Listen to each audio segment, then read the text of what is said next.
of your intercom system. Further, all documents are available on the portal, which is provided to all delegations by the Secretariat through their desk officers, and this is in line with the paperless policy of our forum. Honourable members, I have received communication from Member Parliaments submitting the names of new members designated to the SADC Parliamentary Forum pursuant to Article 7 of the SADC PF Constitution. In this regard, the new members are required to either take an oath or affirmation of adherence in accordance with Article 8(4) of the SADC PF Constitution. I therefore invite the Secretary General to administer either the oath or affirmation of adherence to the following new members. We will call on the members by country, and each country will take the oath and be succeeded by the next. The first country what I will call to take the oath or affirmation is Botswana, and I am calling for the following new members. The Honorable Ellen P. Manyaneng, MP, Deputy Speaker and Chairperson of the National Parliamentary Women's Caucus. The Honorable Dumelang Salishando, MP, Leader of the Opposition. The Honorable Lepetswe Lesedi, MP. The Honorable Karabo S. Gare, MP, please come forward to take the oath or affirmation.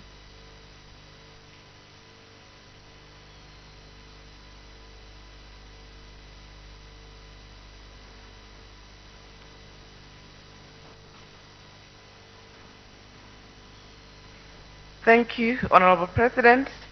Honorable members, kindly repeat after me. I have been reliably informed you are all taking oath. Thank you. I take the oath before this August Plenary Assembly of the SADC Parliamentary Forum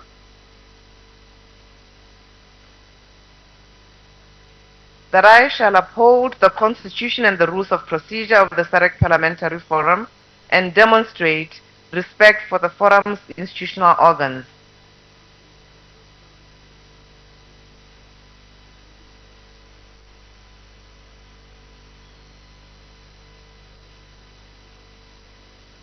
And that I shall uphold to the best of my abilities the guiding principles and core values of the SADC Parliamentary Forum.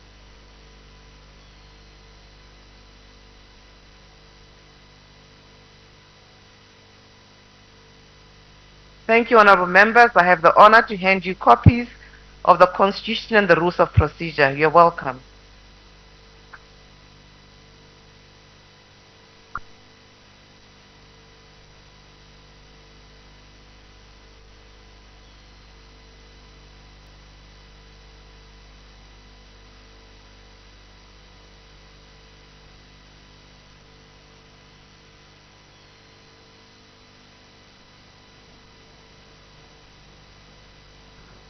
Thank you, and congratulations to our new members from Botswana. I will now call for the members from the Democratic Republic of Congo, and they are the Honorable Celestin Loleke Ekoto, the Honorable Françoise Ndokwa Bemba, the Honorable Faustin Kenda Kazi Teriko, Clement Muboyahi Muya, and the Honorable Kathy Mole Kasakombi. Please come forward.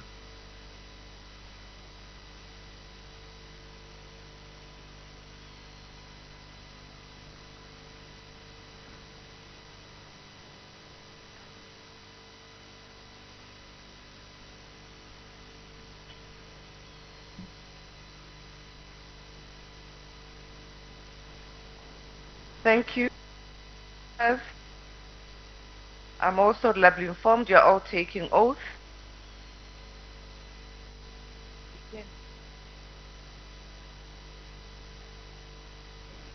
Kindly repeat after me. I take oath before this August Plenary Assembly of the SADC Parliamentary Forum. You can speak in French, honorable members.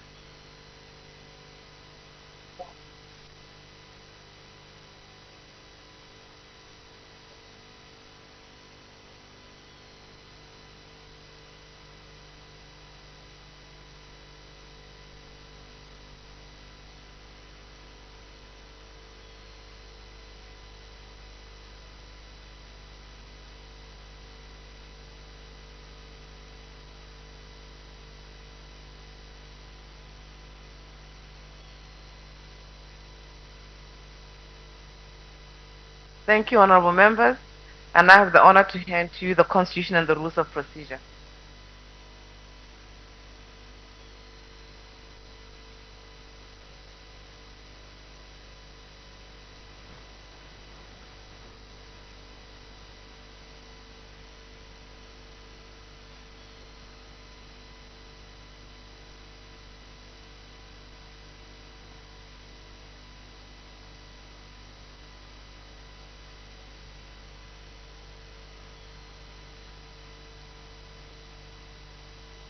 Félicitations aux membres de la République démocratique du Congo et merci.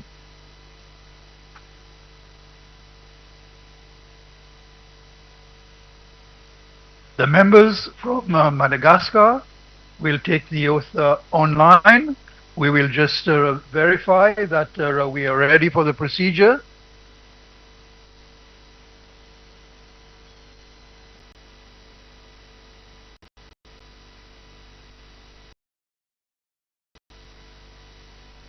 IT.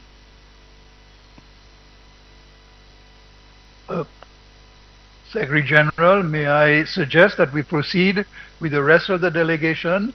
In the meantime, we see if we can arrange for the members from Madagascar to be online for their oath taking. Let me call on the member from Namibia. We have one new member, the Honorable Longinus Lipumbu.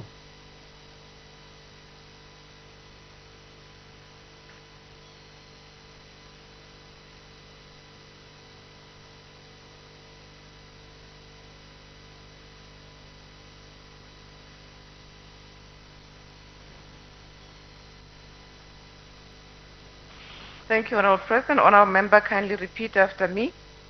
I take the oath before this August Plenary Assembly of the SADC Parliamentary Forum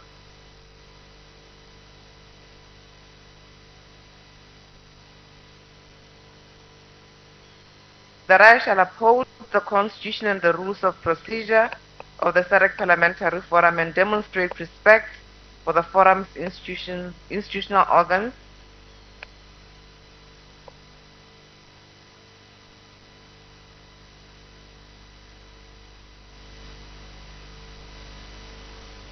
and that I shall uphold to the best of my abilities the guiding principles and core values of the SADC Parliamentary Forum.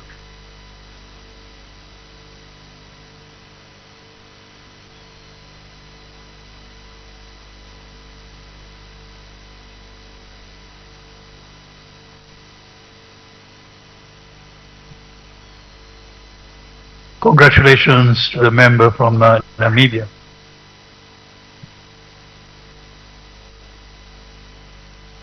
I will call for the members from South Africa, the Honorable Speaker Angela Thokozile Didiza, the Honorable Sylvia Lucas, the Honorable Kenneth Moy Mang, the Honorable Bonkiskosi Madikizela, and the Honorable David Mandla Susana.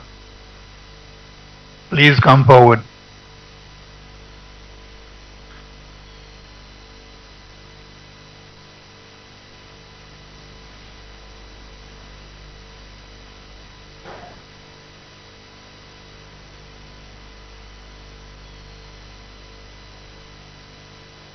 Recording in progress.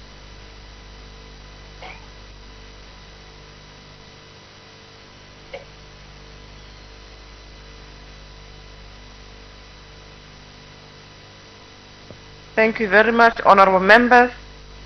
Kindly repeat after me. I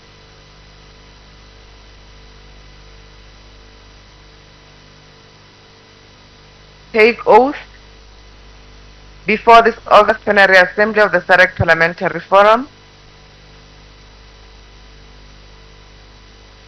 and demonstrate that I shall uphold the Constitution and the rules of procedure of the SADC Parliamentary Forum and demonstrate respect for the forum's institutional organs.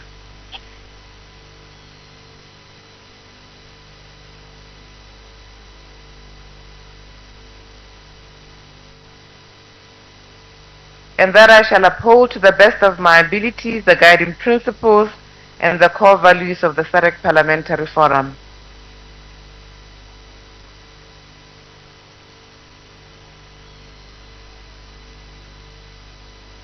Thank you, honorable members. I now have the pleasure to hand you the Constitution and the rules of procedure.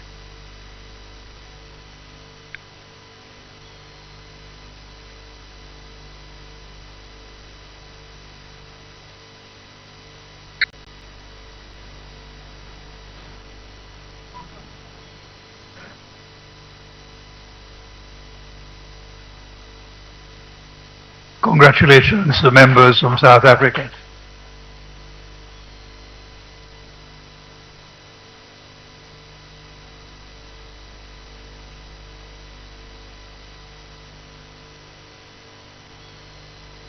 Secretary General, are we able to swear in? We will not be able to take the members from Madagascar, so I think we have come to the end of the oath taking ceremony. Honorable members, following recent general elections in Botswana, the DRC, Madagascar, Mauritius and South Africa, the following colleagues have been elected as speakers of their respective parliaments. From Botswana, the Honorable Disapelo Kirapetse. From the DRC, the Honorable Vital Kamere. Loi Kanini Gini Nkigi. From Madagascar, the Honorable Justin Tokeri. From Mauritius, the Honorable Shirin Omerudi Shifra, and from South Africa, the Honorable Thoko Dideza. I wish to extend my heartfelt congratulations on their election, and I welcome them all to the SADC PF family. In the same vein, I wish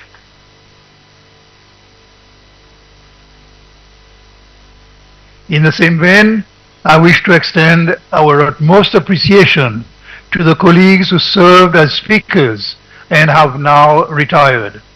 These are the Honorable Speaker Pandu Skelemani of Botswana, the Honorable Speaker Christine Razanama Hosso of Madagascar, the Honorable Speaker Adrien Duval of Mauritius, the Honorable Marie-Joanne Sabinatu from Mauritius, who was a Vice President of the SADC PF for the period 2022 to 24, and the Honorable Speaker Nosiviwe Mapisa Nkakula of South Africa.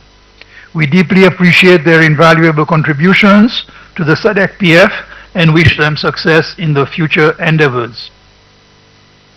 We have received apologies from the following parliaments: Mauritius and Mozambique.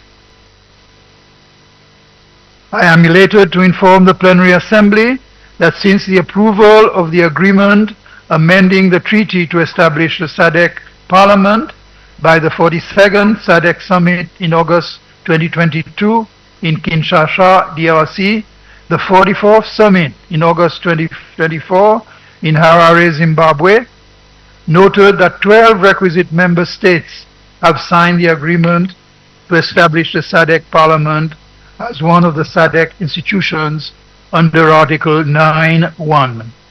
The agreement entered into force on 11th July 2024. The draft protocol establishing SADC Parliament has been disseminated to the member states, and they were given 6 months to submit comments to the Secretariat.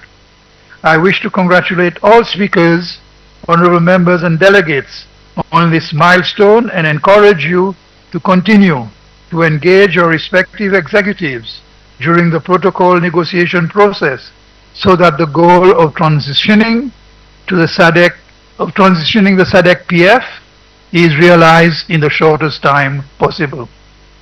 I wish to extend the SADC PF's hearty congratulations to South Africa on assuming the G20 presidency from December 2024 to November 2025. This historic milestone fills us with pride.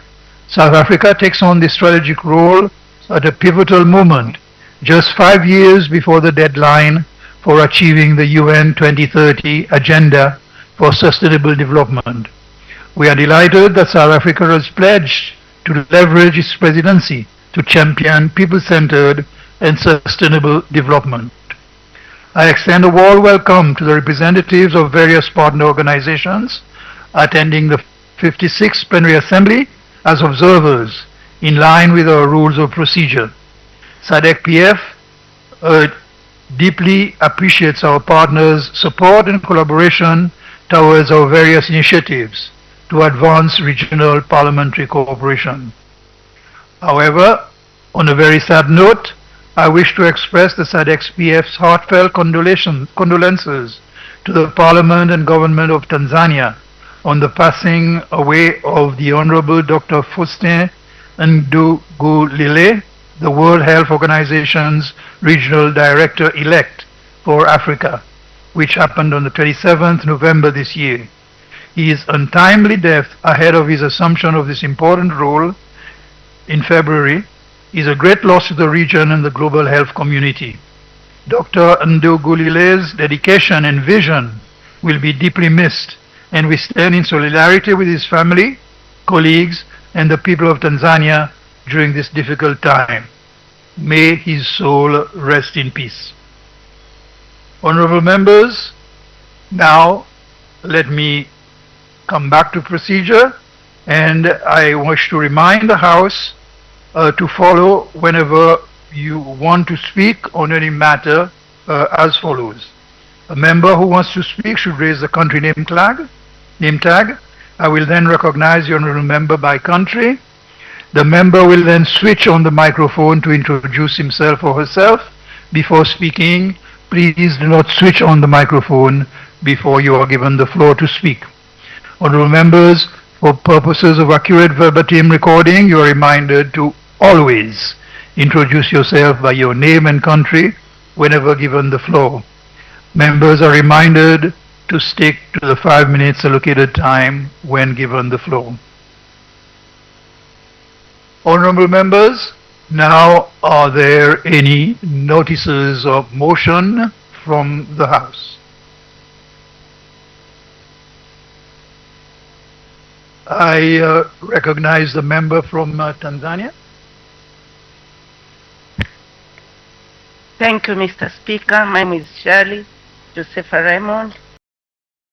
It notice that on Friday, 13th December 2024, I shall move that the 56th Plenary Assembly to adopt the report of the Regional Women Parliamentary Caucus, RWPC, on leveraging the role of SADC Parliamentary Forum in facilitating citizens' participation in SADC regional integration for enhanced accountability and inclusive socio-economic development and cohesion. Mr. Speaker, I present. Thank you, Honorable Member. I recognize the member from Lesotho. The member from Namibia. Thank you. Yes.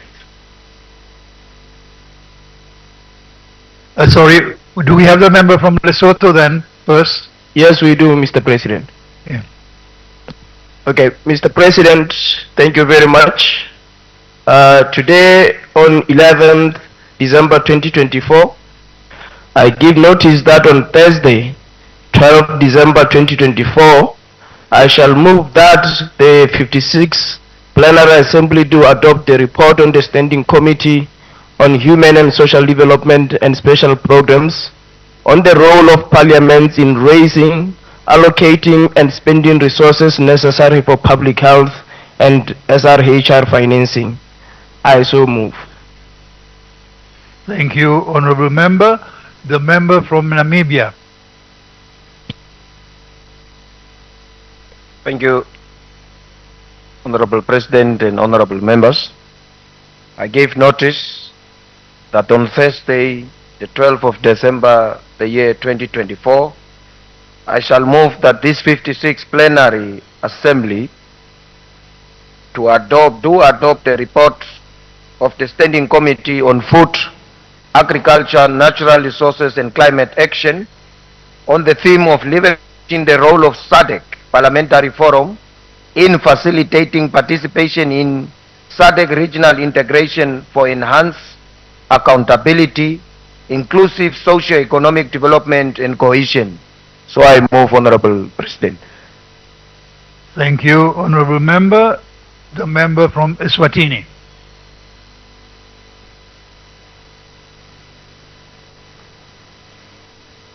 Mr.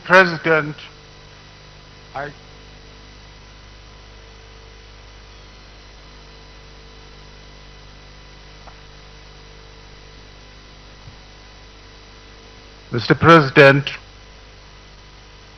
I have the honor and privilege to give notice that today, Wednesday, the 11th December 2024, I shall move that the 56th Plenary Assembly do adopt the report of the Executive Committee on Financial Matters of SADC Parliamentary Forum. I do beg, Mr. President. Thank you. Thank you, Honorable Member. I call on the member from Zimbabwe.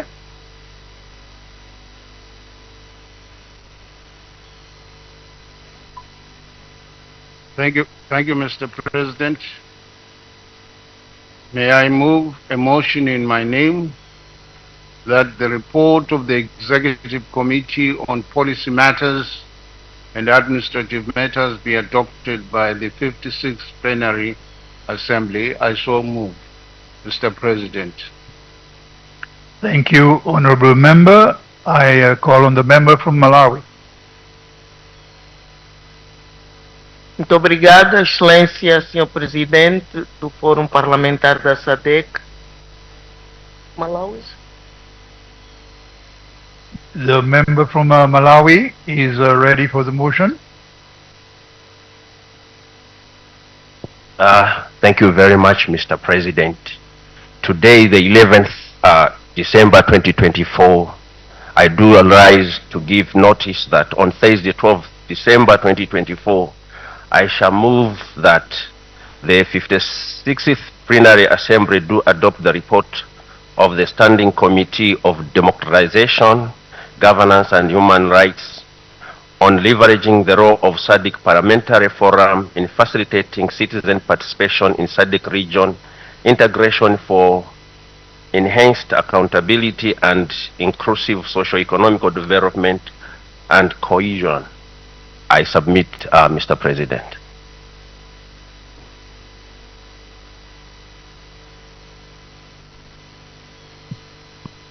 Obrigada, Excelência, Senhor Presidente. Venho notificar que na quinta-feira, dia 12 de dezembro de 2024, vou propor a adoção pela 56ª Assembleia Plenária do relatório da Comissão Permanente do Comércio, Indústria, Finanças e Investimentos, subordinado ao lema tirar partido do papel do Fórum Parlamentar da SADC em facilitar a participação dos cidadãos na integração regional da SADC com vista a uma maior responsabilização, coesão e desenvolvimento socioeconômico inclusivos. Muito obrigada. Thank you, Honorable Member. I call on the member from Zambia. Thank you, Mr. President. Today, 11 December 2024, I give notice that Thursday, the 12th of December 2024, I shall move that the 56th Plenary Assembly do adopt the report of the Regional Parliamentary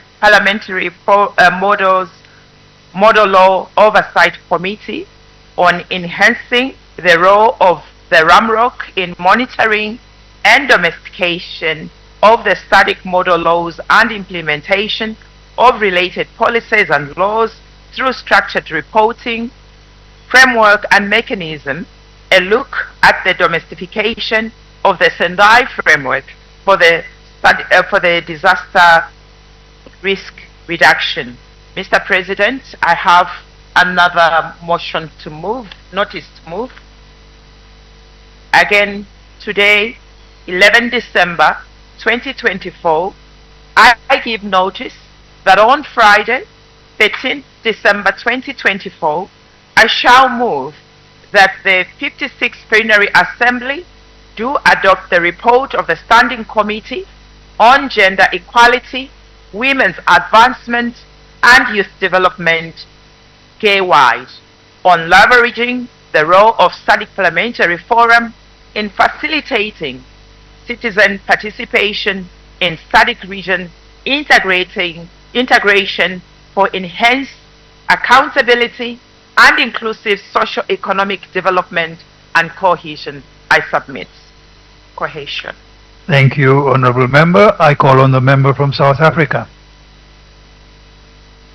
Thank you, Mr. President. I, Kenneth Mimang, rise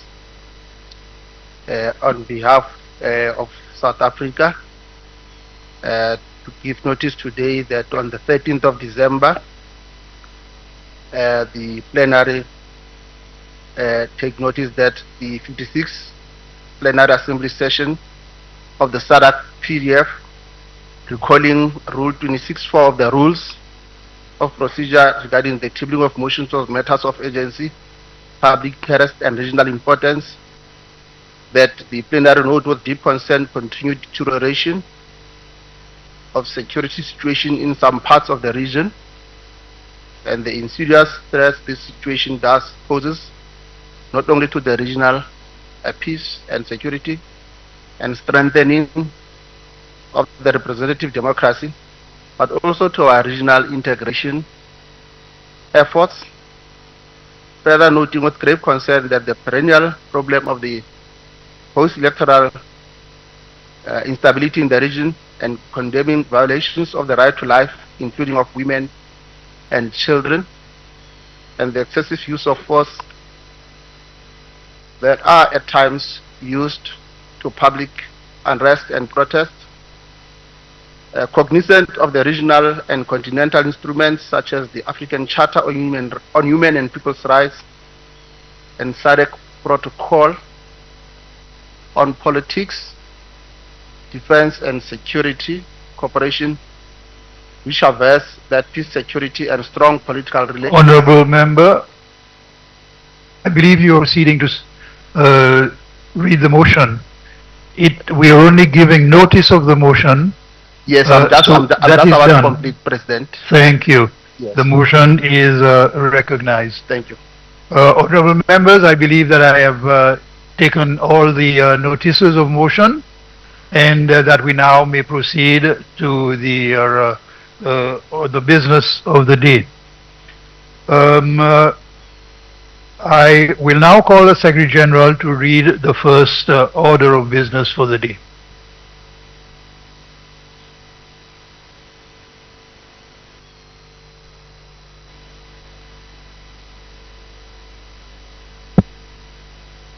Thank you, Honorable President. Notice for the motion of the adoption of the report of the Executive Committee on Financial Matters, known as the Treasurer's Report.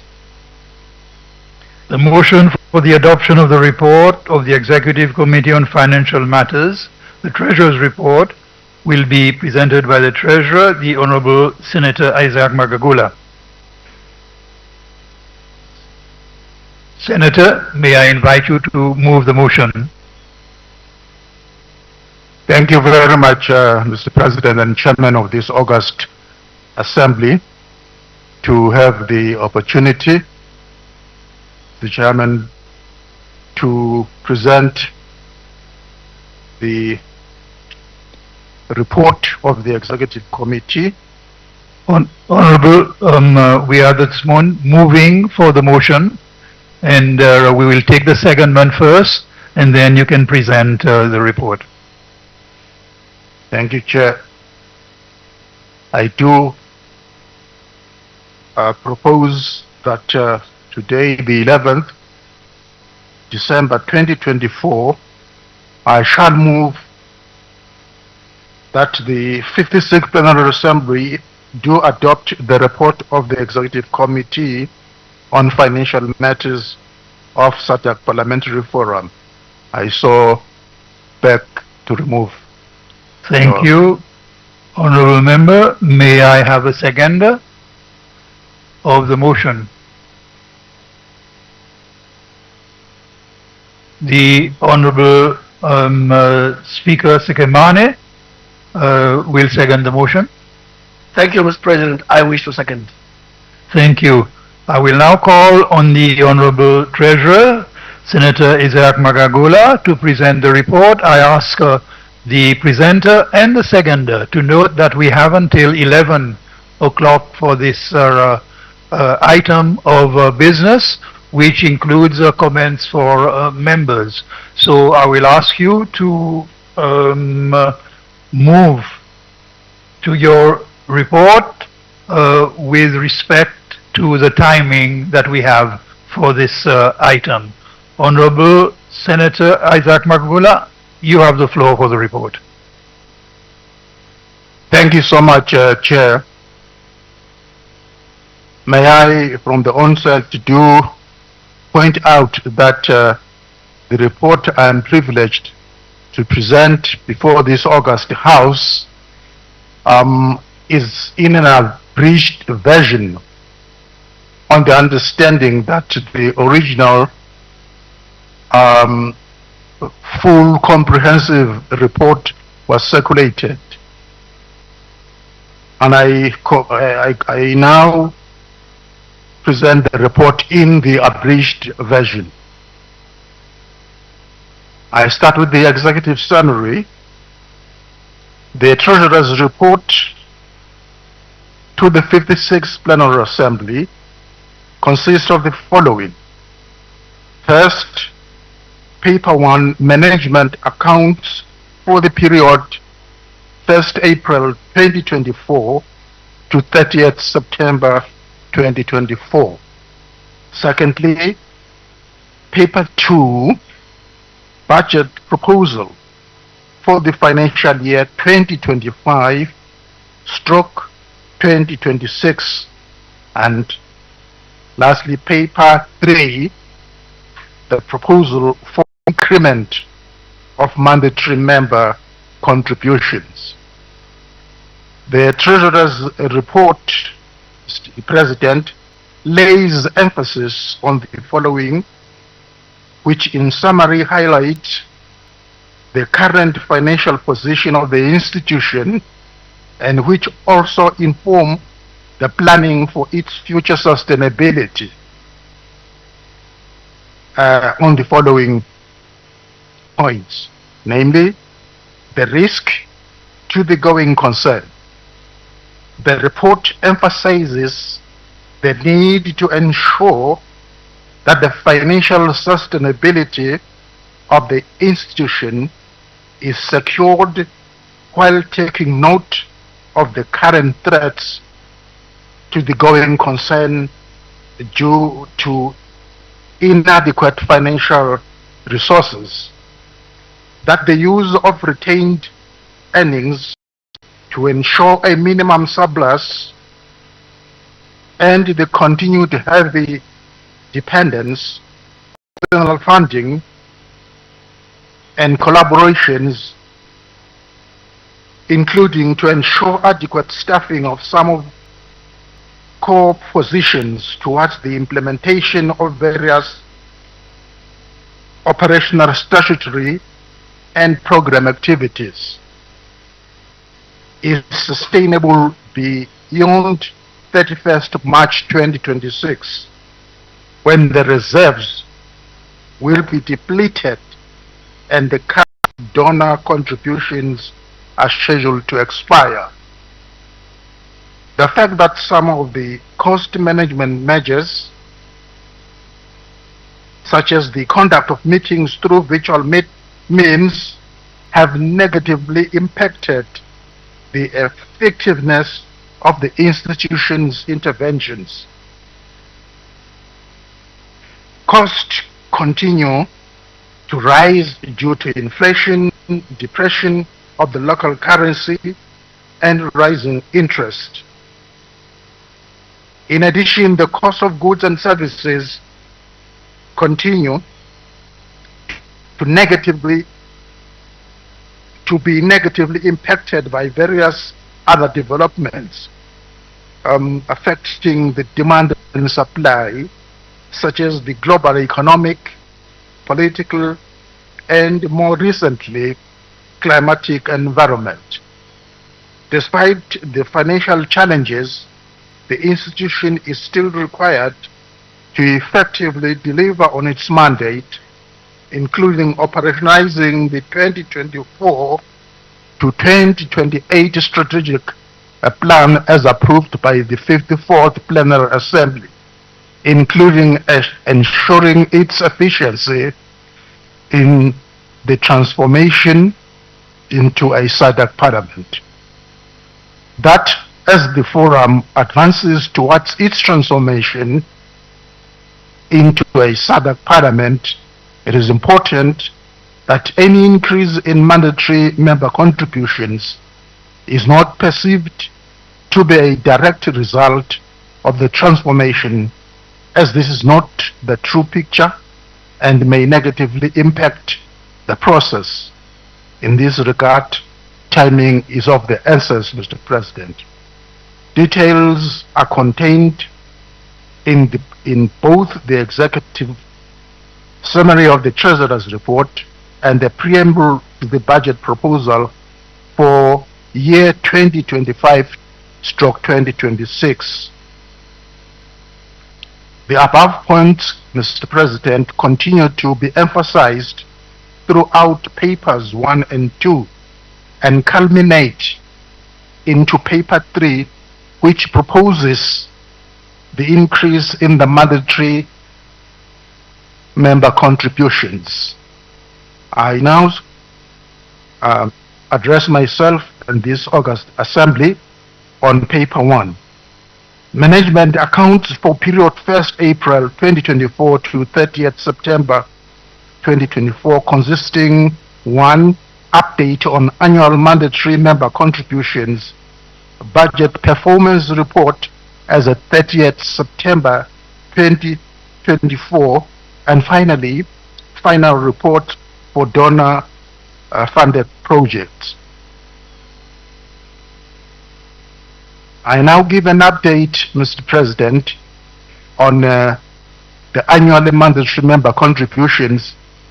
A table has been circulated, and I invite the membership to look at that table, but suffice to point out that as at 30th November 2024, 11 parliaments are up to date with their contributions, having cleared their contributions for the current year beginning 1st April 2024 and ending March 2025. These are listed in the report, Mr. Chairman. This means that 4 countries are owing for the current financial year, namely the DRC, Madagascar, Malawi, and Mozambique. Madagascar is still owing, but we have been assured that funds as contributions have been transmitted, although not yet shown on our bank account. DRC is therefore still owing for the 3 financial years ended 31st March 2023 and 31st March 2024, and the current year ending 31st March 2025. The Plenary Assembly is advised that the ESCO has engaged those parliaments with outstanding balances to settle the same as a matter of urgency. Both the DRC and Madagascar have indicated their intention to settle the arrears with priority. Recommendations, Mr. President. The plenary is requested to consider and take note of the status of the annual mandatory contributions as of 30th November 2024 and to appreciate the commitment of member parliaments in ensuring that contributions are paid. The plenary assembly is requested to note that both the DRC and Madagascar have been engaged to settle outstanding arrears for the previous financial years and have both agreed to give the matter priority. The plenary is requested to note the appeal for timely payments of contributions, preferably in the first half of the financial year, in order to ensure a healthy cash flow throughout the financial year. Now, Mr. Chairman, I come to budget performance as of 30th September 2024. Sections 2.1 and 2.2 provide information that forms the basis for the current financial year's budget in order to provide the context to the budget performance report. Members are aware that the budget for financial year 2024-2025 placed emphasis on internally generated financial resources, specifically the mandatory contributions, interest earned from investment, and retained earnings. The mode of operations and implementation of activities was aligned to available resources and therefore included a mix of physical and virtual meetings to manage costs. Also, SADC PF continues to operate on a paperless basis, which has greatly reduced on cost of meetings. The details are in the report, Mr. Chairman. Now I address myself to the budget variance as at 30th 2024, that is income.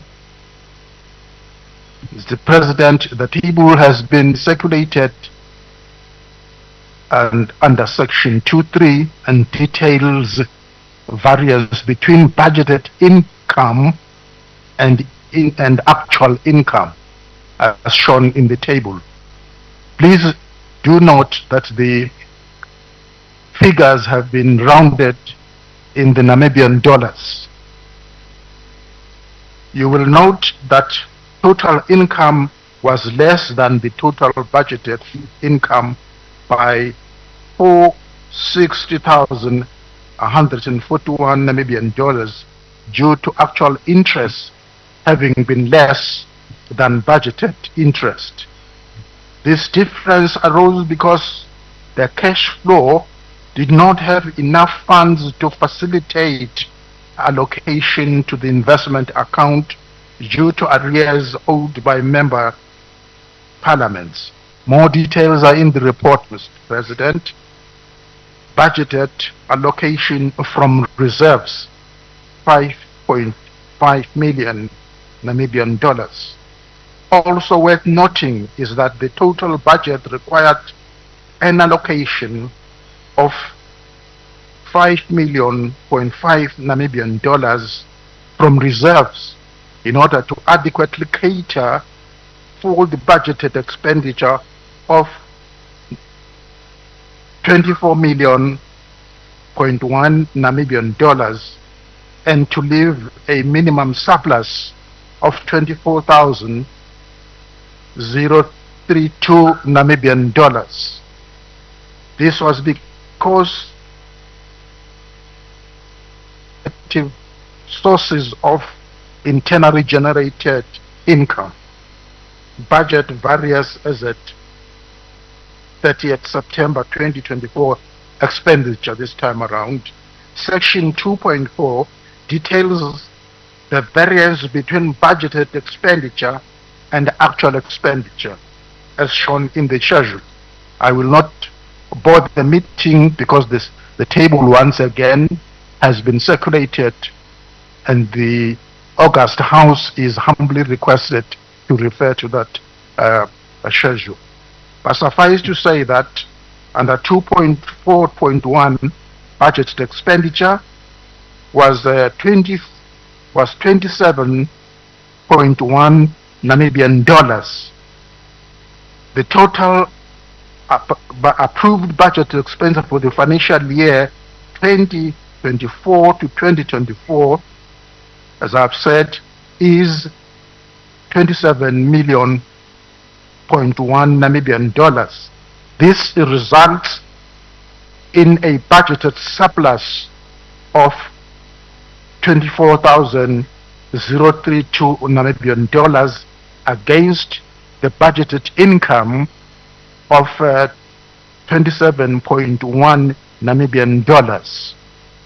Budget performance analysis, Mr. Chairman. The actual expenditure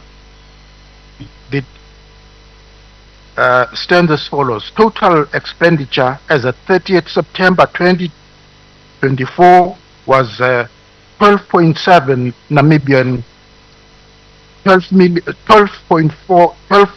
million Namibian dollars, representing 47% of the total budgeted expenditure for the year, leaving a balance of 14.3 million Namibian dollars, representing 53%.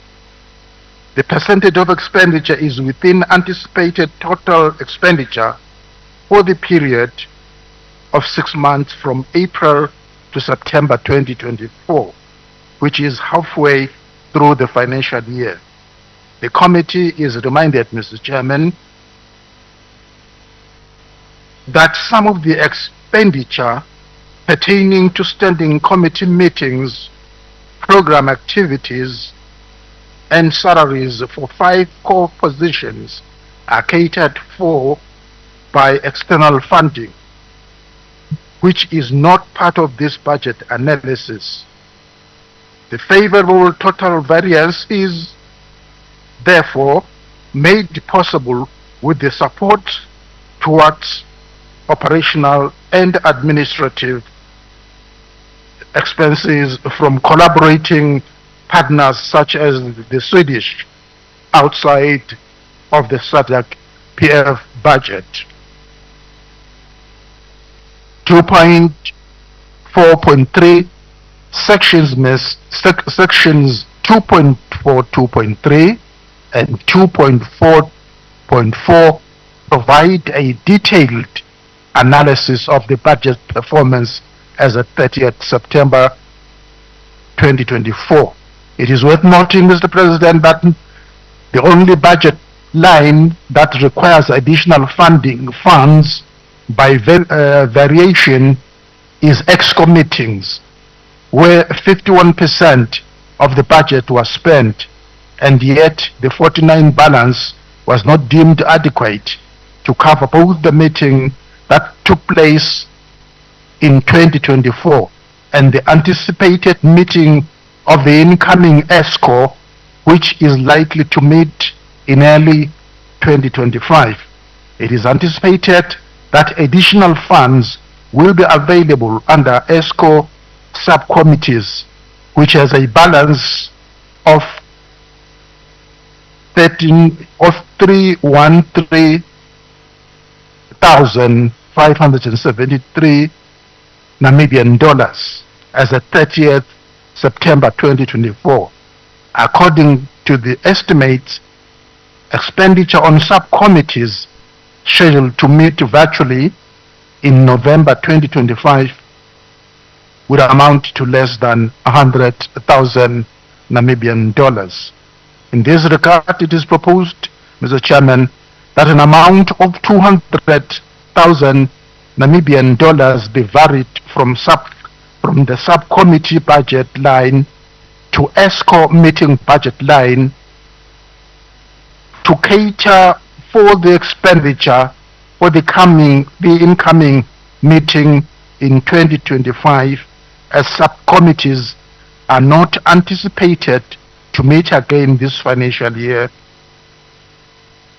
Subcommittee meetings are usually scheduled to meet in May, June, and October/November of each year, and will therefore be catered for in the budget for 2025-2026. Recommendations, Mr. President. The plenary assembly is requested to take note of the context of the 2024-2025 budget and the measures put in place to manage the limited resources. The plenary assembly is requested to take note of the risk to the going concern exacerbated by the ever-rising cost of goods and services due to inflation and depreciation of the Namibian dollar vis-à-vis the US dollar, without a corresponding increase in revenue amid the continued heavy dependence on external funding and in-kind contributions from collaborating partners. The plenary is requested to consider and take note of the performance report of the budget as at September 30th, 2024, specifically the reasons for the favorable total variance, which include support towards operational and administrative expenses from collaborating partners such as the Swedish. Mr. President, I now address myself on the reports of donor-funded projects. That is the SRHR HIV and AIDS Governance Project, covering period 2023 to 2026, which is the only donor-funded project included in this report, as it was the only major active project with funding deposited with the SADC Parliamentary Forum at the time of reporting. Summary of funding. The total funding received for the year or for year one amounted to 1.8 million United States dollars, equivalent to 32 million Namibian dollars. This was received on the 30th November 2023 and was for the period 1 November 2023 to 31st October 2024. Expenditure review, Mr. President, that is total expenditure. As of 30th September 2024, the total expenditure amounted to 15.4 million Namibian dollars. This was 47% of the total allocated for year one.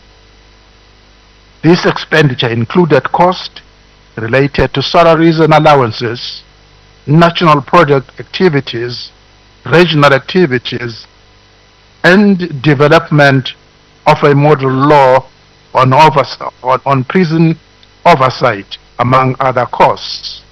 The details are in the report, Mr. Chairman, and recommendations to this August Assembly. The plenary is requested to appreciate and take note of the implementation of the SRHR HIV and AIDS governance project funding agreement with Sweden with effective 1st November 2023. The plenary is requested to express its appreciation to the Swedish and various other donor cooperating partners for their continued commitment and support. I will not bore once again, Mr. Chairman, the House with the details as they are contained in the schedule analysis. I will now address this House on paper 2, which is the budget proposal for the financial year 1st April 2020.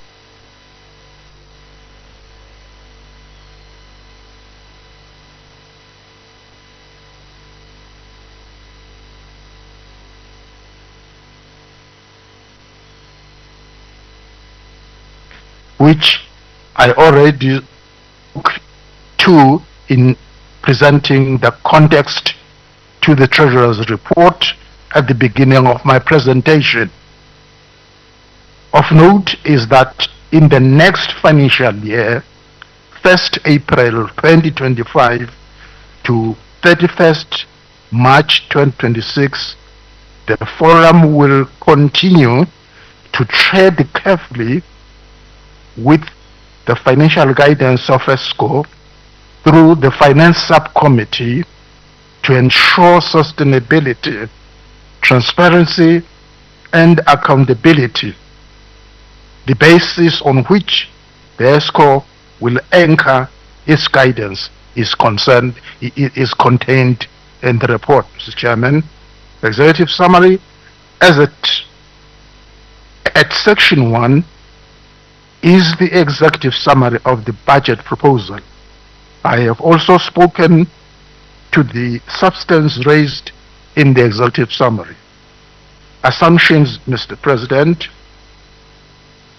Section 2 details the assumptions and other consideration, including the following: sources of finance and emphasis on internally generated resources. The mode of operations and implementation of activities is detailed, Mr. Chairman, at section 2.3, emphasizing a mix of physical and virtual meetings. Of course, we continue, Mr. President, to anticipate Member Parliament's in-kind contributions towards statutory activities.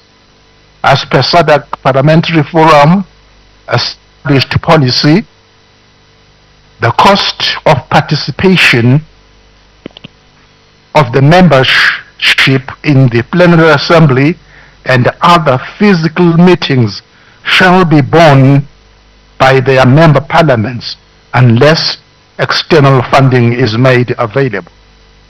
Paragraphs, Mr. Chairman, 2.4 to 2.7 further highlight some of the cost drivers that the forum is likely to face during the period under consideration, with a risk assessment at section 2.8. Members are encouraged to read through these paragraphs. Then the budget proposal for 2025-2026, Mr. Chairman, the detailed proposed budget for the financial year 2025/2026 is attached to the report as annexure B001 with support schedules A to C and 1 to 19. The master budget schedule is also included, and I will not waste the House time, because that is the master plan is shown and detailed there.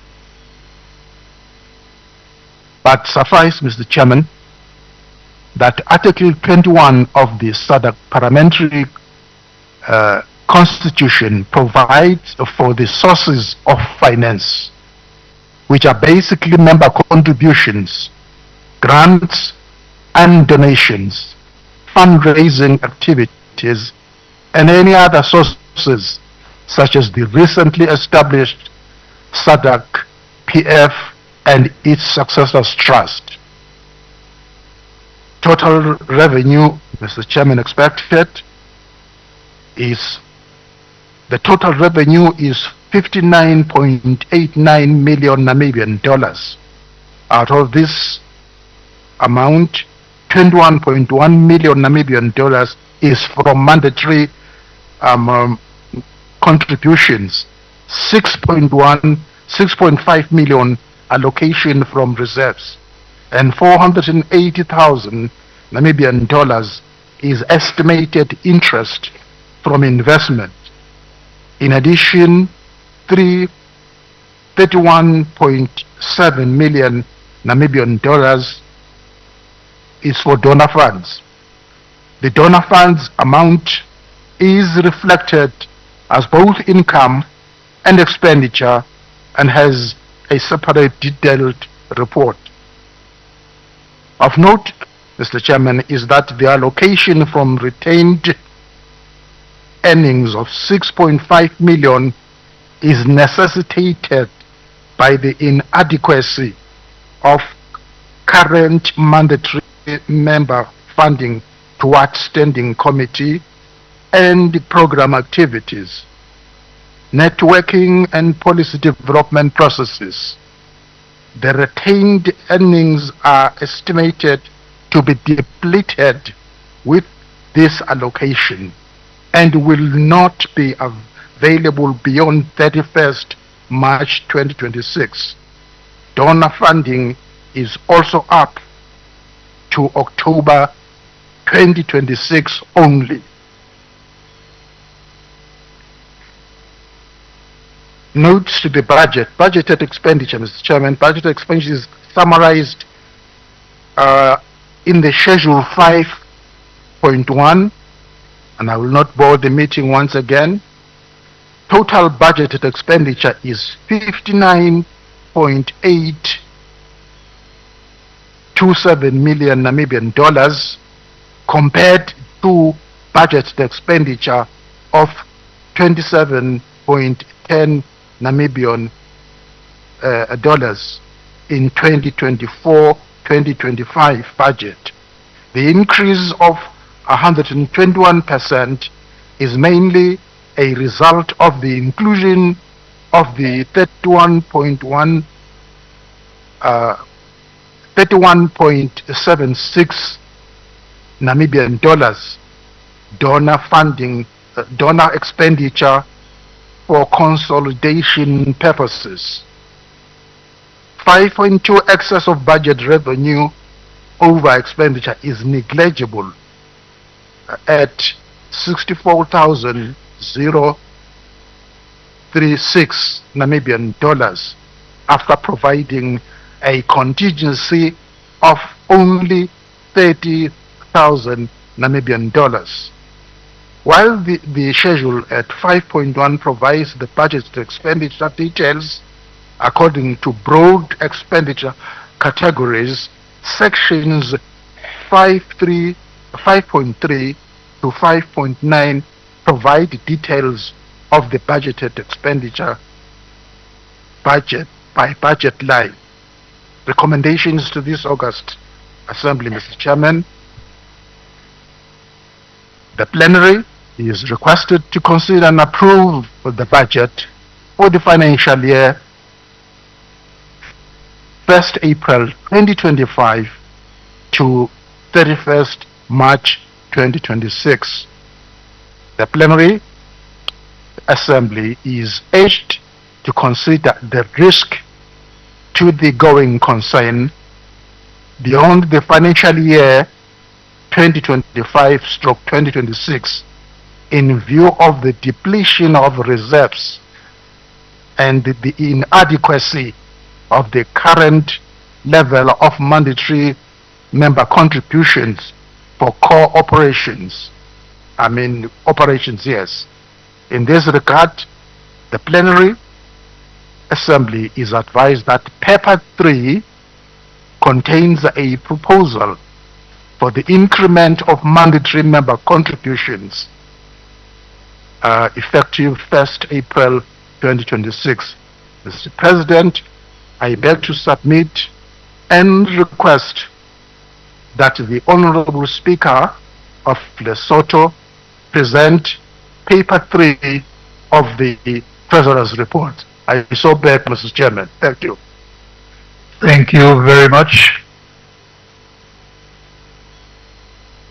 Thank you very much, Honorable Treasurer, for your part of the report. And yes, it is noted.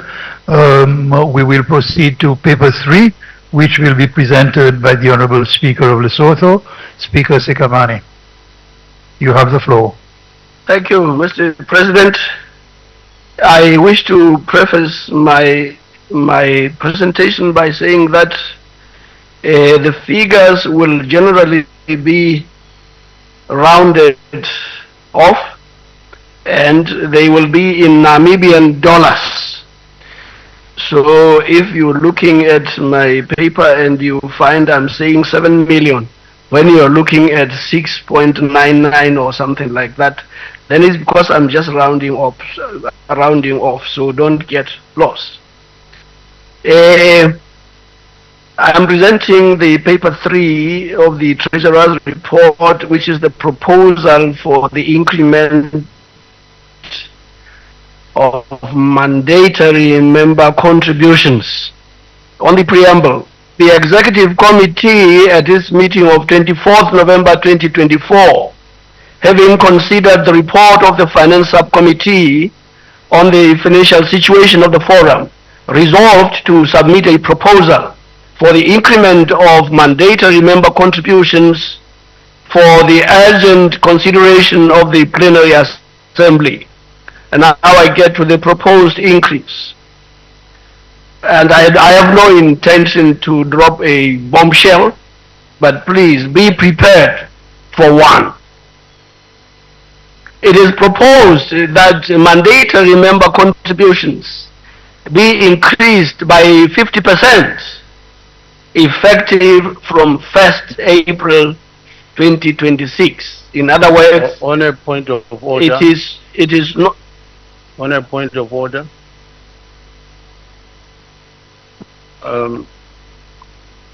thank you, Mr. President. I think procedurally, we needed to hear the seconder on the Treasurer's report. What the Honorable Speaker from Lesotho is raising is a separate issue from the Treasurer's report. Honorable Speaker Mudenda, I note your point. Procedurally, how do you suggest we should follow?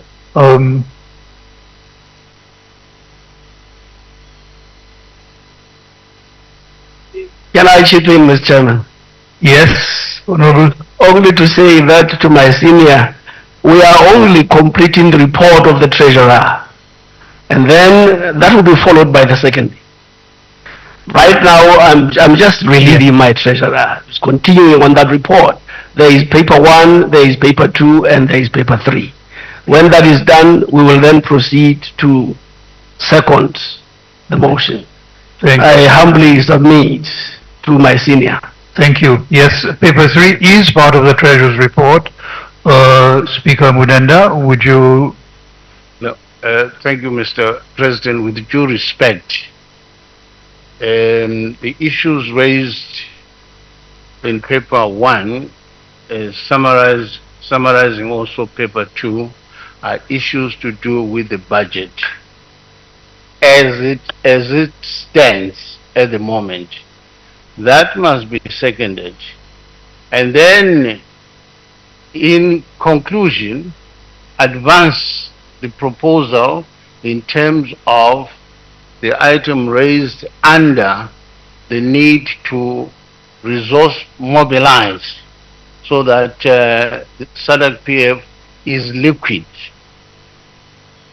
So you are proposing that the proposal in paper 3 will come as part of the secondment of the motion. To note that we have only one motion, and that covers the Treasurer's report. So the proposal may come as a part of the secondment of the motion. That's correct, Mr. President. Honorable members,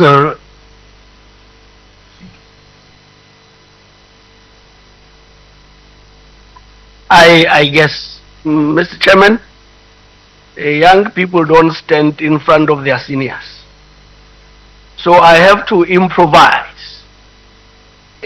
What I will do is read my seconding paper and then proceed to that part as suggested by the Honorable Speaker Mudenda.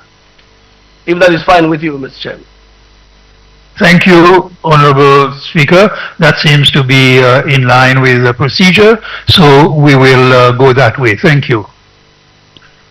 Thank you very much, Mr. President. I now rise to second the Treasurer's report to the 56th Plenary Assembly.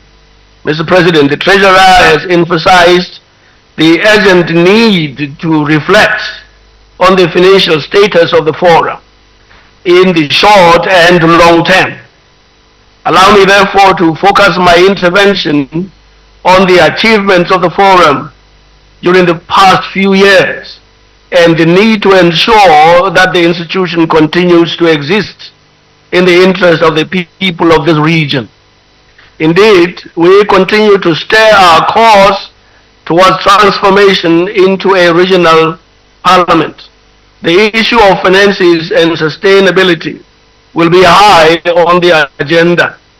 However, ours is to ensure that the executive and the citizens of the region appreciate the important role that the SADC Parliamentary Forum plays in advancing the cause of democracy and regional integration in the sub-region.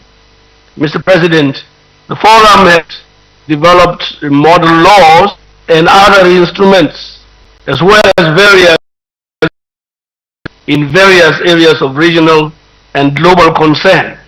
It has trained many MPs and other stakeholders and enhanced their capacity to critically interrogate matters that affect the lives of the people of this region in view of facilitating the review and improvement of government policy and legislation at national level. Issues such as child marriage, gender-based violence, human rights, and democratic elections, to name but a few. It is partly because of the Forum that some members have become champions on issues regarding SRHR, HIV and AIDS, climate action, and gender equity. Mr. President, my point is that we cannot place a monetary value on the impact of the SADC-PF. As member parliaments and as individuals, we continue to benefit immensely from our interactions at the Forum, and through us, our people's lives could certainly be improved with the continued existence of the Forum. The potential of the Forum to contribute positively towards regional economic and social development should not be underplayed in this regard. It pleases me, Mr. President, to note the continued commitment of our membership towards ensuring the future of SADC-PF as evidenced by the resolutions of the Executive Committee reflected in the Treasurer's report. Ours is an institution that must ideally sustain its operations primarily through the support of its members to ensure that it maintains its independence and determines its own agenda in the interest of the citizens of our region. My clarion call, therefore, is to urge member parliaments to continue to prioritize SADC PF when considering our respective budgets. For it is acknowledged that the support of member parliaments extends beyond annual membership contributions. It is appreciated that other significant contributions from parliaments include plenary assemblies, such as the one that we are having now in this great city of Livingston. We also appreciate the commitment of member parliaments in facilitating the participation of their members. Mr. President, I'm confident that with this commitment of the membership, the future of this forum, even as a SADC parliament, will definitely be secured. I therefore urge this august House to join me in supporting the Treasurer's report. I so move, Mr. President.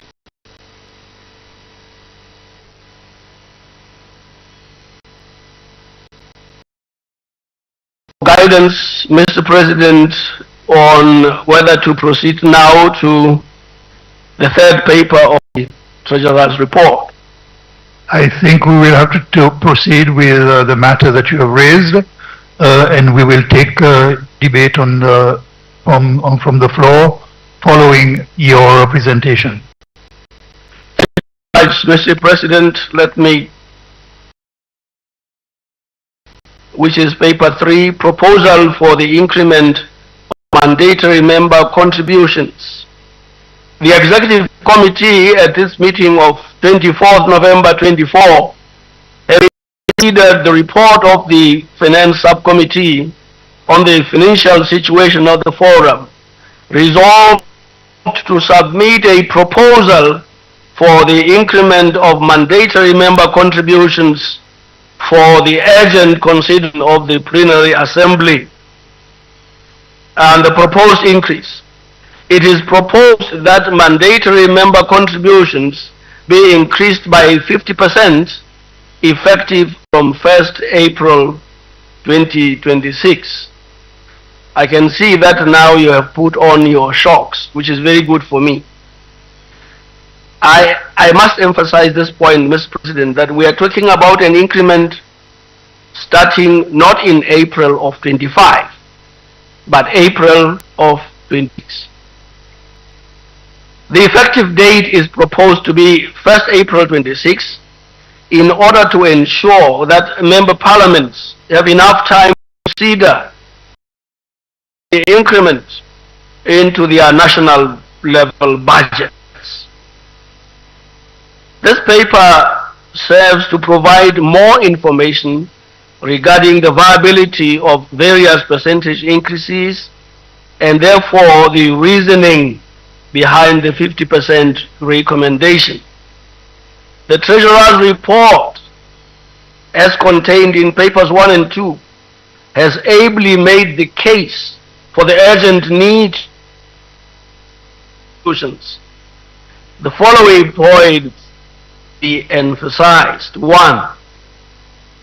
The need for the Forum to reduce dependence on external funding and to be able to implement statutory activities and support its core operations, including human resources, within the funding from mandatory member contributions. 2, recognizing that retained earnings have been utilized in the budget since the financial year 22-23 and will soon be depleted following further to the budget for 25-26 financial year. The need to ensure that adequate financial resources are available outside of retained earnings, and that retained earnings are henceforth multiplied rather than depleted in order to secure the going concern.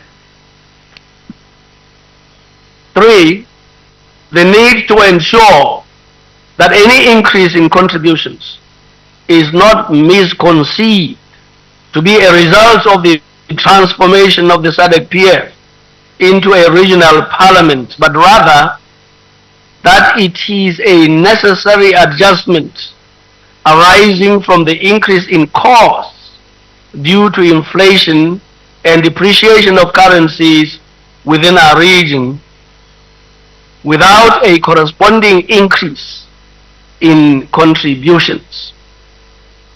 I should emphasize this point, Mr. President, that it could very easily be misconstrued that because now we are transiting to a fully fledged parliament, now we are being burdened with increases. The two are totally not related.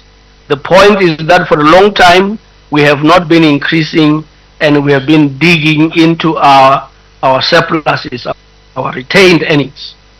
4, the acknowledgement that increases have been few and far apart, with increases made at intervals of 5 years after 2015, with a 10% increase in 2015-2016 and a 5% increase in 2020-2021. This has not been in line with the inflationary trends.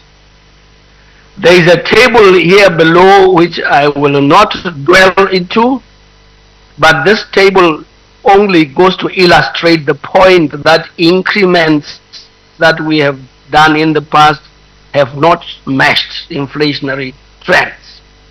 I now look at the current financial situation, which is much an extract from the executive summary of the Treasurer's report.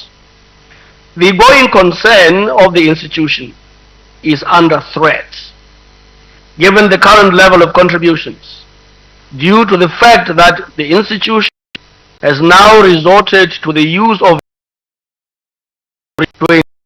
a minimal surplus budget and continues to on external funding and collaborations, including to ensure adequate staffing of some core positions, the implementation of various operational, statutory, and program activities. In addition, some of the cost management measures, such as the conduct of meetings through virtual means, have negatively impacted the effectiveness of the institution's interventions. The budget for 24-25 had a minimal 5.5 million projected surplus of only 24,000.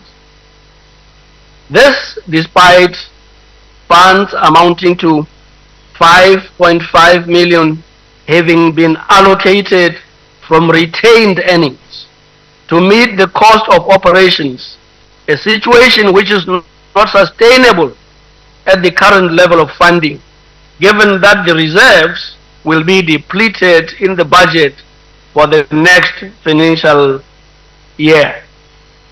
Furthermore, the forum budgets for 24-25 financial year allocated 17.45 million for personal emoluments. 5 core positions were not provided for and are instead financed by the CEDA, HRH, RHIV and AIDS projects at an annual bill of 7 million.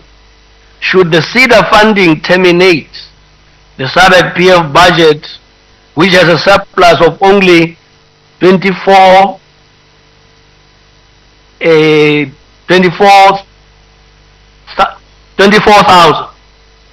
would be far inadequate to cover the additional salaries bill of 7 million. In this regard, with the current level of contributions, the financial sustainability to the institution beyond October 26, when the CEDA project terminates, is a matter of concern, especially given the fact that in addition to salaries, many program activities are also financed by the Swedish funding. Furthermore, the situation puts the organization in a predicament to seek program assistance from other donors, since the sustainability of the organization appears to depend, at least in part, on Swedish funding and partners. And now look at the projected financial situation as at 31st March 26 and beyond. Again, a lot of this was extracted from the executive summary of the budget proposal for 25-26. The balance sheet as at 31st March 24, yet unaudited, records that the retained earnings now stand at 13.28 million. This amount is likely to be depleted in the next financial year, as already 5.5 million was allocated to the 24-25 budget, and it is proposed that 6.5 million be allocated to the budget for the 25-26. In other words, we really can no longer rely on the retained earnings. They are fast getting depleted. Membership is advised that at the current level of contributions, the salaries budget alone equal to 18.34 million, which is 87% of the mandatory member contributions, which total 22 million. In the absence of alternative income and allocation from retained reserves, this means that there is only 2.7 million, which is 13% available for the core business and operations. For the membership's further appreciation of the data, members may wish to note that the total cost of one plenary assembly is more than 1.5 million and is therefore the bare minimum budget under SADC PF funding, with alternative funding sought from donors. As the membership is aware, the forum has also been affected by a dwindling donor universe, which has made it very difficult to secure external funding. Already the external funding that is currently available and which covers in full the salaries bill for 5 senior core positions is available only up to October of 26. In addition, external funding should not normally cover the statutory core activities of the forum, such as the plenary assembly, executive committee meetings, and standing committee meetings. Neither should it cater for the running of the secretariats. Look now very briefly at the history of attempts that have been made to increase. The EXCO at its orientation on 28 February 23 in Windhoek, Namibia, was appraised of the financial position, which included a 5-year projection that showed that by year 5, which would be 2028, the percentage of salaries to mandatory member contributions would be 99%, with only therefore 1% available for operations. At that time, the following options to increase contributions were analyzed, with amounts and resulting implications. There was options 1 to 7, starting with no increment at all, to option 7, 10% increase in 23, and thereafter 5% increase per annum. The recommendation made by the Secretariat in February 23 was option 7, to increase by 10% in 23 and thereafter increase by 5% per annum. It was also proposed that the increase be subject to review after 5 years. This was the only viable solution at that time, given that options 1 to 6 resulted in budget deficits after the first year of increment. The proposed option was not approved. EXCO did not offer any alternative options, but resolved to defer increment until further notice.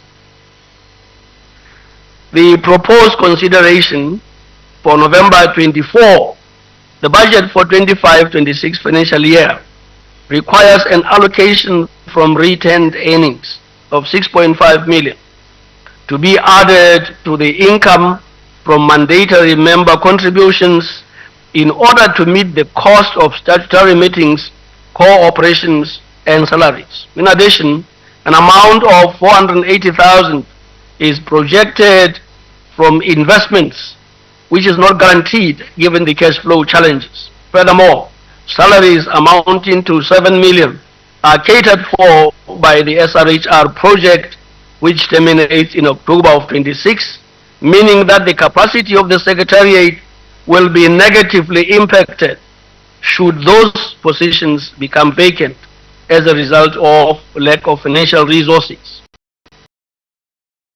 These projects funded positions are, however, not included in this proposal and may be treated separately. In view of the above minimum required increase, the mandatory member contributions would be 6.9 million from the financial year beginning 1st April 2026. That is, if you add 6.5 million to the 480,000.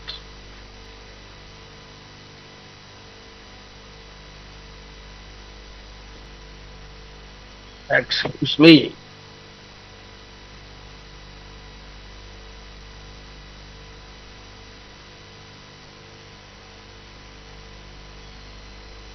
The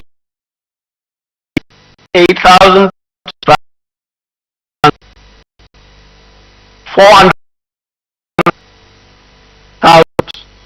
per member parliament per annum. This is separate, which would entail a minimum of 33% increase to the current member contributions before factoring in inflation. Please note that with this minimal increase, the member contributions would only be able to cater for the minimum interim legal financial obligations of the forum, that is the Secretariat headquarters costs and statutory meetings and payments of staff as per contractual obligations. The 33% based on the budget figures for the financial year 25-26. This option also assumes that in the absence of further increments, the institution will maintain total expenditure at the maximum of about 28 million, which will be a total revenue following the increment. This means that the budget for operations will be reduced each subsequent year according to funds available after providing for personal emoluments. This situation is not viable as it threatens the going concern of the institution. The forum would become increasingly less able to meet its statutory and legal financial obligations, which would eventually lead to the collapse of the institution. And now, considerations to support the 50% increment that we are suggesting. This plenary assembly is requested to take note of the following considerations for the 50% proposed increase. 1, that retained earnings will no longer be available after year ending 31st March 2026, and income from investments cannot be guaranteed. 2, option 7, which recommended a 10% increase in 2023 with 5% annual increments thereafter, has since been overtaken by the fact that the cumulative inflation from 23 to date entails a higher percentage increase in order to meet the obligations of the institution. In other words, we can no longer go back to that suggestion. We have to come up with something that is a little bit better than that. 3, options 1 and 7 analyzed in November 24 and detailed as 7.2 below, serve to enhance the appreciation of the plenary assembly regarding the consequences of various percentage increases. And 4, the proposed effective date of 1st April 26, which gives enough time for parliaments to consider and factor in any agreements into its national budget. Now the analysis of options. This is done using 2 tables. The first table largely is pros, starting with no increment at all to the 7th option, which is 60%, with details of the implications. Now, for the sake of time, I only want to say this, that all options before option 6 would threaten the going concern. It would mean that we are tapering towards the end of the organization. Only at option 6 do we start to talk about the possible sustainability given the cost saving and all other attempts that we can make. Option 6 is the only one that we found is viable in that it does not threaten the going concern. If, and that is a big if we can agree that by about 2028 we will concede for another increment. Now that will be meet for another time. For now, we are asking this august body to accept the 50%. And then later on, 26, 27, we will think about an increment in 2028. But that is the only thing that we can talk about if we are talking about the going concern of this great organization. The table that follows is the same thing exactly, except that it details now the figures of options 1 to 7. Therefore, I need to conclude, Mr. President, by saying this, that members may want to say there are member parliaments which are already behind on their payments, which indicates that there is a struggle. I am the first to concede, because my own parliament is the one that is struggling more than most. But see that you cannot use that argument. You cannot say that because some of us are not able to pay on time, then we should allow the organization to collapse. I think we should not say that. I think we should not think like that at all. I think what we should do is try to get our act together and get all member parliaments to try and make amends and pay on time. I think that members of the plenary will also say there are no other options. Let me assure you, standing here now to say we have options. All options have been exhausted. This is the best that we can, and we have had time. We have had time to think about this. We have had time to discuss it, and this is the best that we can come up with. So let's not take a lot of time trying to explore other avenues and so on. Let's just get to it and make the difficult decision that we have to make. Thank you, Mr. President.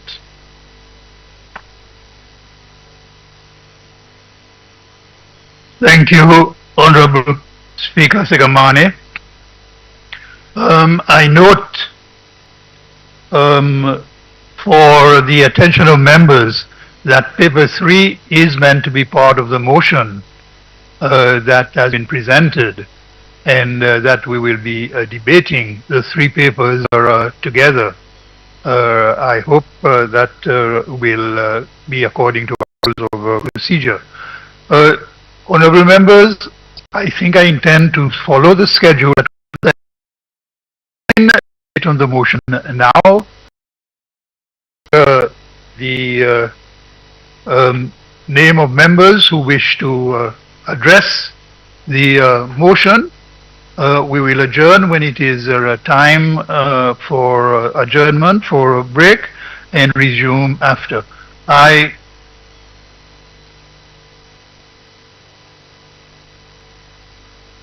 May I start with Angola?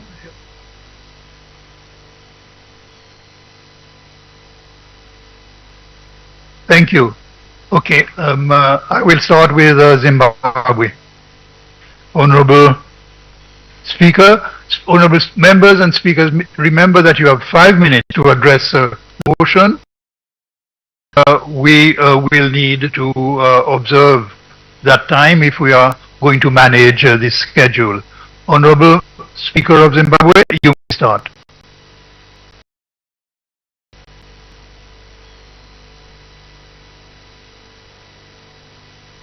Thank you, Mr. President.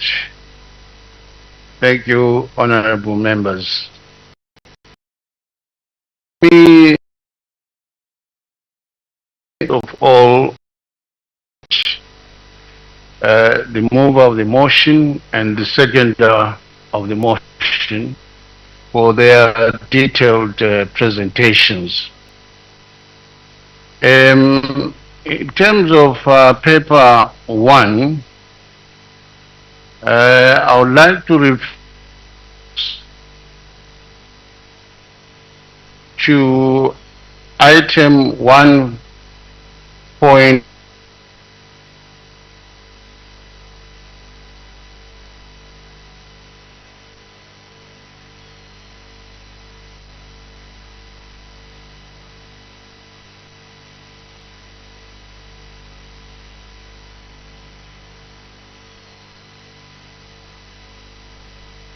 We give our colleagues time frames when they should pay, rather than say persuade them without any timelines for payment.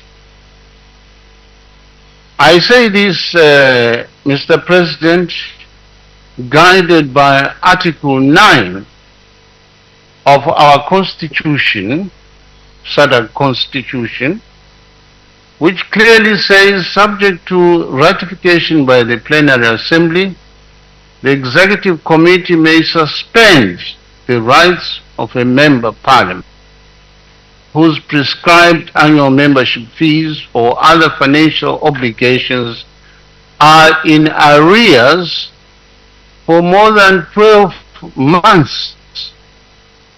The situation that we have now is more than 12 months, and no suspension penalty has been given to those that are outstanding in their subscriptions. So we have a choice to respect our Constitution or to be over-democratic. Second observation from the report, Mr. President, refers to Article 12, subsection 9C of our Constitution.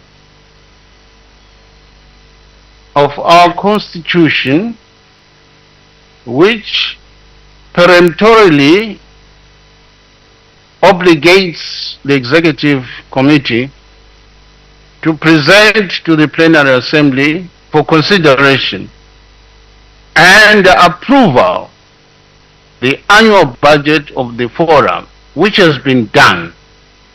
But it goes further to say, and annual audit. We are in 2024, the financial year already has passed in 2023, and surely the audited accounts should have been presented with this report. And it is always instructive to find out what the auditors are saying about our state of finances.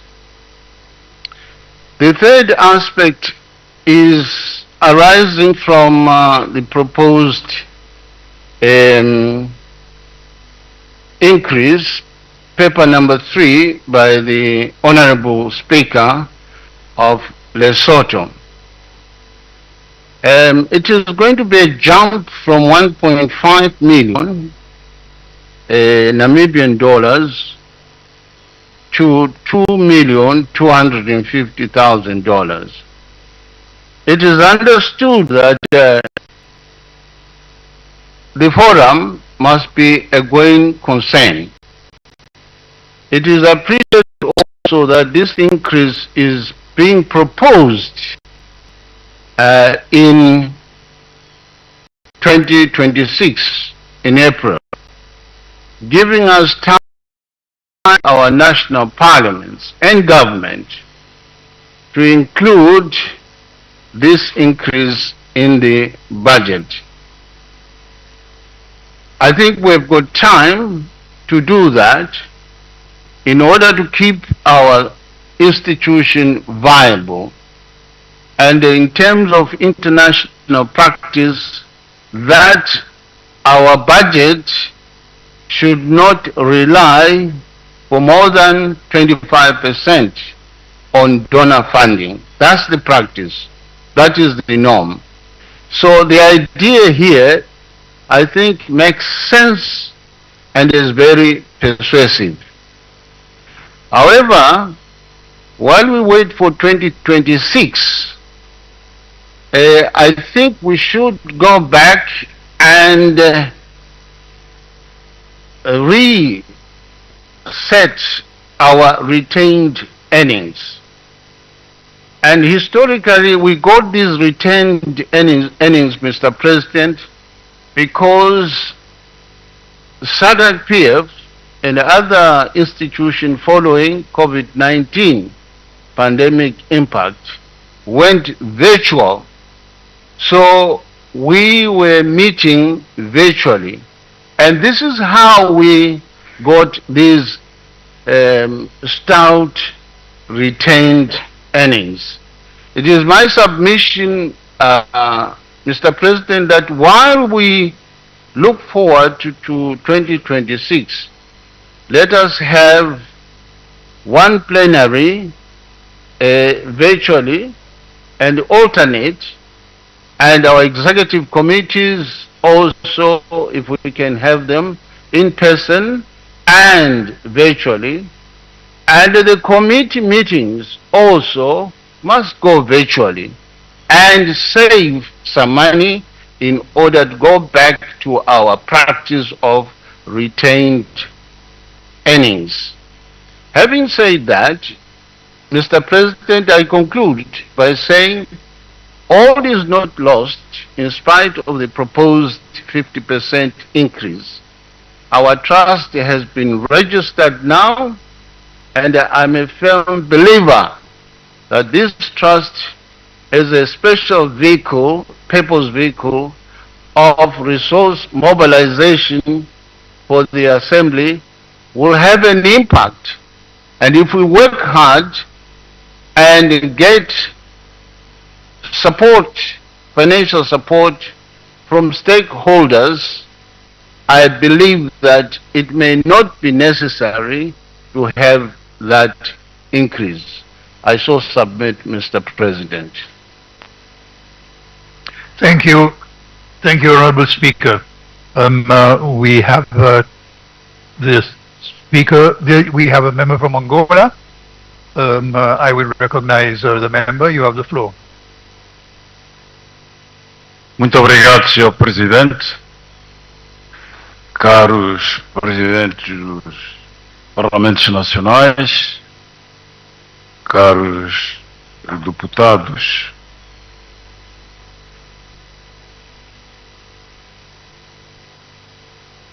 sou daquelas pessoas que diz que vamos devagar que temos pressa.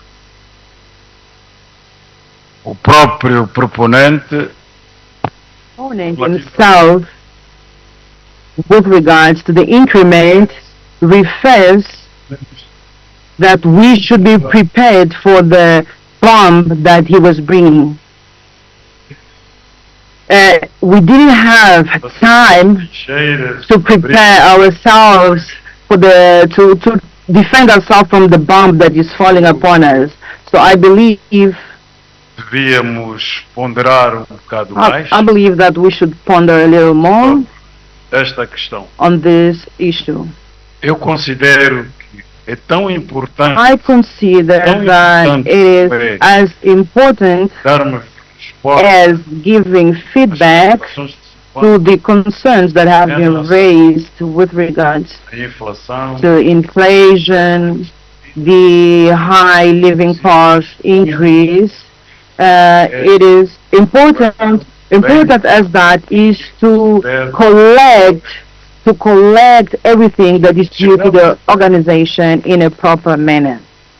mal ou bem, a organização foi sobrevivendo. The organization has been surviving with the current contributions and in the current contributing methods. Bem, Let me repeat. a organização If we carefully look, we will see that the organization has been surviving under the current conditions where some pay and others don't on time. portanto, nós acreditamos So we believe se todos pagarem that bem, if we can all pay well and timely, we will experience improvement in our lives, our collective lives. e a forma In Parliament, pay those amounts that are making use of our constitution experiência and the todas as- experience of other similar organizations. aqueles que não pagam cotas Those that do not pay timely, for instance, não devem ser elegíveis. should not be eligible. Aqueles que não pagam cotas Those that do not pay their contributions, their quotas, should not have the right to use the é floor. uma forma de It is obrigar one way of obliging our members a pagar to effectively pay their contributions timely. Ora, se assim o fizermos, And if we do that, em si, we are convinced vamos encontrar algum that sossego, we will find some kind of rest, some kind of pillow with regards to all quarters. Mr. President, o aumento, o incremento the increase of the contributions in these circumstances, the progression cannot be from 0 to 50. It is a very high jump. demasiado grande, It is too huge. It is a huge step for our legs. a progressão tem que ser The suave, progression needs to be smooth sairmos de zero, and not moving from 0 to 50, even though it is proposed for 2026. temos que encontrar, We need to find, digamos, se if ser aprovado, temos if it's to be approved, we need to find valor, an amount that enfim, ser mais consentâneo com that can be more that can be considered with normal progression. In conclusion, Chair, nós somos favoráveis, we are favorable or in favor that bem, we should first collect all debts that we have with the organizations, and after that we can look at what measures can que é que vamos. we take up if that's the case. Thank you, Chair. Thank you, honorable members. Honorable members, I will now adjourn debate on this motion for our health break. I will ask members to be very prompt in resuming attendance. We will resume at 11:30 sharp. Thank you.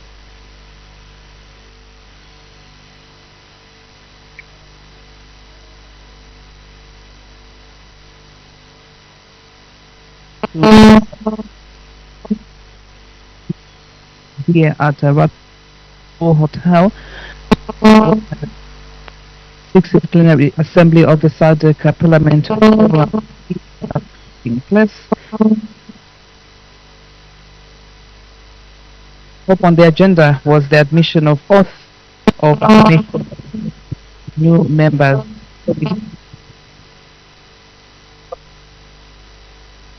And countries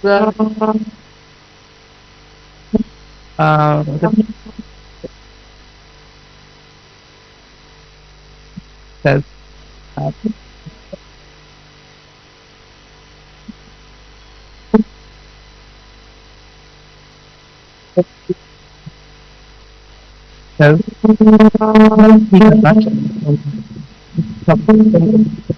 because these countries are so we did see new speakers come up came on board.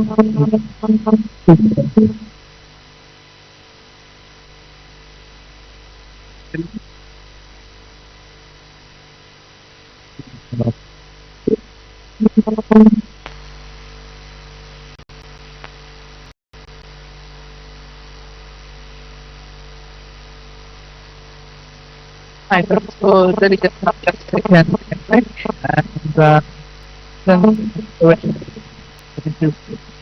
on the central strategy policy and matters continue the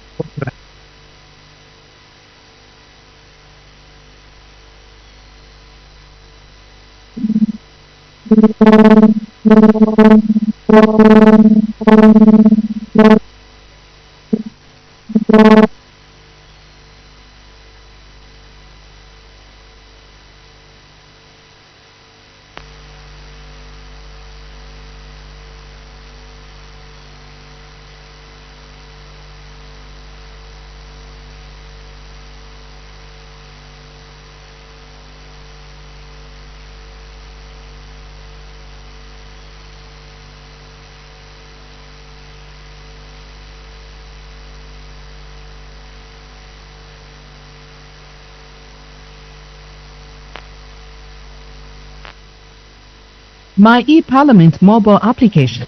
My eParliament is a mobile application developed by the National Assembly of Zambia in order to bring Parliament